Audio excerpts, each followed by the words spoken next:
Imagine a car so efficient, so aerodynamic, so brilliantly engineered, that it could go nearly 700 miles on a single tank of fuel back in 1999. A car that weighed less than some modern motorcycles, used hybrid technology before most people even knew what the word hybrid meant, and was built with aerospace-grade aluminum like a secret DARPA project accidentally released to the public. This wasn't Tesla, not Toyota, not Ford, not even some government-funded moonshot experiment. This was Honda, and the car was the 1999 Honda Insight, a vehicle so futuristic, so scientific, so unapologetically advanced. The world simply wasn't ready for it. So why did this miracle of engineering fail in the marketplace? Why did a car with one of the smartest designs in automotive history end up misunderstood, ignored, and almost forgotten? And why are experts today calling it the most important failed car ever built? Let's dive deeper than ever before. The late 1990s were a strange era in the automotive world. Gas was cheap. SUVs were getting bigger. People cared more about horsepower than efficiency. Car makers weren't trying to save the planet, they were trying to sell bigger trucks. But deep inside Honda's R&D facilities in Tochigi, Japan, a small group of engineers were working on something radical, something borderline rebellious. Their mission wasn't to build a fuel-efficient econobox. They wanted to create a rolling experiment, a real-life laboratory that pushed physics, materials science, and aerodynamic strategy to absolute extremes. The engineers weren't thinking about profits. They weren't thinking about mass-market appeal. They weren't thinking about marketing departments or sales numbers. They were thinking about what was scientifically possible. And in December 1999, Honda revealed the product of that obsession. The Honda Insight, the first mass-produced hybrid car sold in America weeks before the Prius arrived. But while Toyota focused on building a hybrid for normal people, Honda tried to redesign the very laws of efficiency themselves. This wasn't just innovation. This was engineering unleashed. Look at the Insight's silhouette for just a second. A long, smooth teardrop. A nose so sharp it slices the air like a blade. A roofline that glides downward until it fades into a tapered tail. The car looks like a concept sketch that somehow escaped the design studio. But here's the truth. This wasn't styling. This wasn't an artistic decision. This was raw, uncompromising aerodynamics.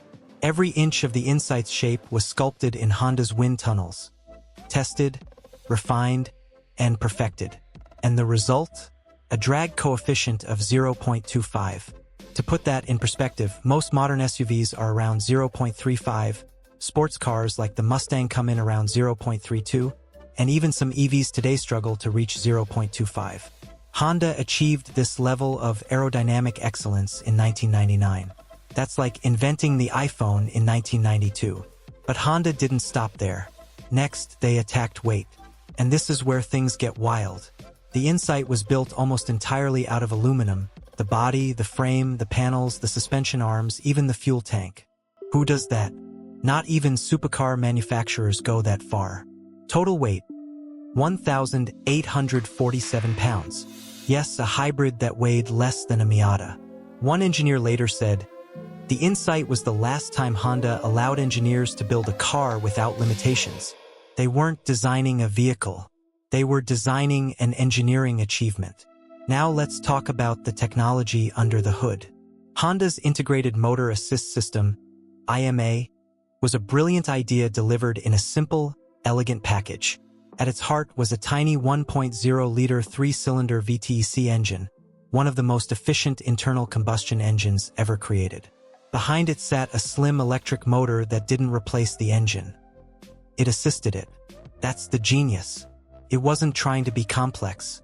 It was trying to be efficient. This system filled torque gaps, smoothed acceleration, recovered energy during braking, and boosted fuel economy effortlessly. And Honda delivered staggering numbers. Up to 70 miles per gallon on the highway, 60+ mpg in real-world driving, nearly 700 miles on a single tank. In 1999, this wasn't impressive. This was alien. And here's something modern hybrids can't brag about. The Insight could still run even if its battery died. The engineers built redundancy into everything. If the hybrid system malfunctioned, the car didn't freak out or shut itself down. It simply kept going like a tiny mechanical survivalist. That level of foresight is almost unheard of today. Honda didn't just build a hybrid. They rethought the entire driving experience.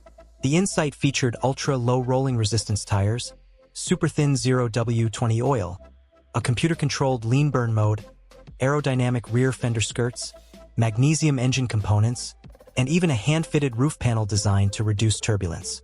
Inside, it had a futuristic digital dashboard showing real-time MPG and energy flow, essentially inventing the modern eco-driving interface years before the rest of the industry caught on. The Insight wasn't a car. It was a prototype sold to the public. No compromises, no shortcuts, just pure engineering passion.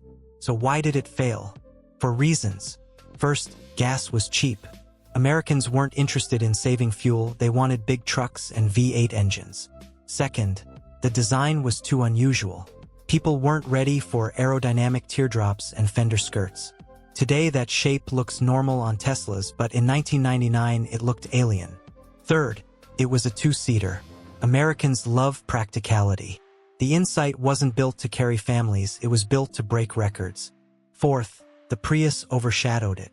The Prius was larger, more comfortable, more practical, and easier to market. Honda built the technically superior hybrid.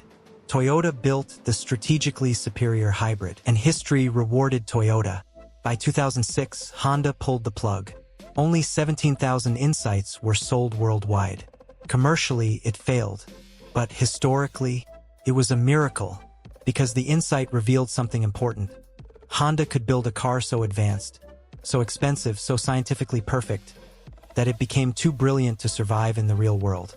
Consider this: an all-aluminum monocoque, a hybrid system that weighed almost nothing, a shape drawn by physics instead of designers, a manual transmission hybrid, a design obsessed with purity over profit. No one has built anything like it since. Not Honda, not Toyota, not Tesla, not anyone. The Insight wasn't just the beginning of hybrid technology, it was the peak of engineering freedom. Fast forward to 2025. We live in a world of heavy EVs, massive batteries, complex electronics, and cars gaining weight every year. And suddenly engineers are remembering something. True efficiency isn't about giant batteries. It's about low weight, smart aerodynamics, and intelligent engineering. In other words, the world is only now catching up to what Honda built more than 2 decades ago. Experts say the Insight was 10 years ahead in aerodynamics, 15 years ahead in hybrid strategy, and 20 years ahead in lightweight engineering. The Insight wasn't early. The world was late. Today, collectors hunt for first-gen Insights because they finally understand what it represents. A miracle of engineering, a once-in-history experiment, a car built not for marketing or profit but for progress. Honda didn't care if it made money. They cared if it pushed boundaries. And it did. The 1999 Honda Insight wasn't just a hybrid. It was a message, a glimpse of the future long before the world was ready for it. A reminder of what happens when engineers are allowed to dream without limits. It remains one of the boldest, most misunderstood achievements in automotive history. So the next time you see a modern hybrid boasting impressive numbers, or an EV bragging about range, or a sleek aerodynamic shape slicing through the air, remember this. Long before the world cared about efficiency, long before climate change dominated headlines, long before words like range anxiety existed, Honda built a machine so advanced it practically whispered, "Welcome to the future." And the world ignored it. The 1999 Honda Insight wasn't a failure. It was a prophecy we're only now beginning to understand. If you love stories of forgotten brilliance, make sure to like, comment, and subscribe because the next legend is coming up next.